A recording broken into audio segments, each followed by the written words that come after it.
नमस्कार दोस्तों, स्वागत है आपका आपके चैनल पर। मैं हूं डॉक्टर अनमोल कुमार। मैं आज बात करूंगा what is constitutional remedy in homeopathy. दोस्तों, होम्योपैथी में धातुगत दवा क्या है? दोस्तों, आप दैनिक जीवन में देखते हैं कि सर्दी जुकाम होना एक आम बात है।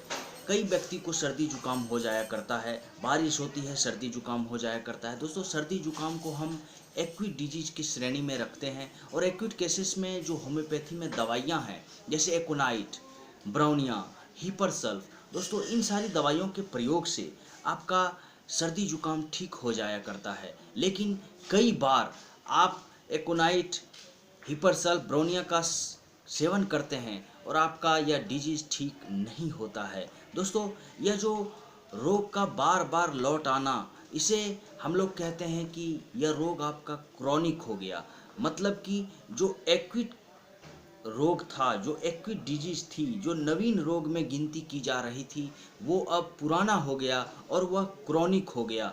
मतलब कि आपका जो सर्दी जुकाम बार बार हो रहा है। दोस्तों, ऐसी अवस्था में ही होम्योपैथी में कॉन्स्टिट्यूशनल रेमेडी की ज़रूरत होती है।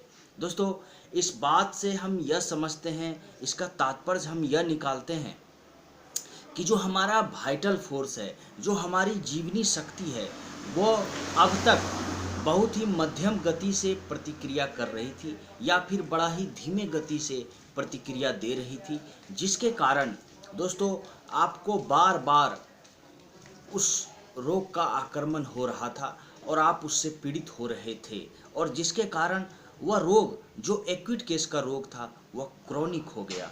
दोस्तों, इसमें आप यह देखते हैं कि रोगी हो या रोगिणी हो, वैसी ऐसी अवस्था में उन्हें कॉन्स्टिट्यूशनल रेमेडी देने की आवश्यकता पड़ जाती है।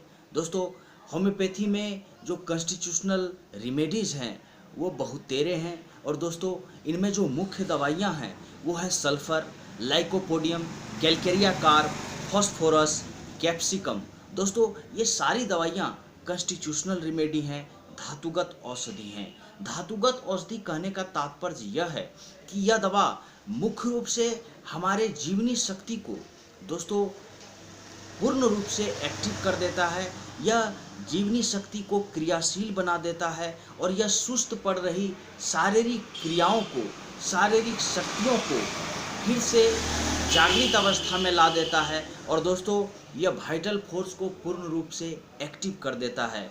दोस्तों, आप देखते हैं कि कई बार जब आपको क्रॉनिक डिजीज हो जाया करता है, जैसे गठिया बात के केसेस में, सर्दी जुकाम के केसेस में, पुराने कफ में, पुराने रोगों में, तब जब आप होम्योपैथी डॉक्टर के पास जाते हैं तो दोस्तों उनको आपकी शारीरिक संरचना का पूर्ण रूप से अध्ययन करना पड़ता है और उसके अनुरूप उनको कॉन्स्टिट्यूशनल रेमेडी का सिलेक्शन करना पड़ता है। आपके शरीर के अनुरूप उनको धातुगत औषधि का चयन करना होता है, जिससे कि आपके रोग को, आपके पुराने रोग को, आपके क्रॉनिक डिजीज को जड़मूल से नष्ट किया जा सके। तो दोस्तों, मुख्य रूप से जो कॉन्स्टिट्यूशनल रेमेडी होती है होम्योपैथी में, वो हमारे शरीर में बड़ा गहरा प्रभाव करता है, वह हमारे शरीर में लंबे समय तक काम करता है, और इस तरह से यह दवा कॉन्स्टिट्यूशनल रेमेडी जो है दोस्तों, रोगों को जड़मूल से नष्ट करने के लिए बड़ा ही प्रभावी होता है, जिसमें मुख्य रूप से सल्फ़र, लाइकोपोडियम, कैलकेरिया कार्ब, ये सारी दवाइयाँ हैं जो कि कॉन्स्टिट्यूशनल रेमेडी में गिनती की जाती है और बड़ा ही प्रभावी होता है। तो दोस्तों, आज के लिए इतना ही। Please like and share my video and subscribe my channel. Thank you.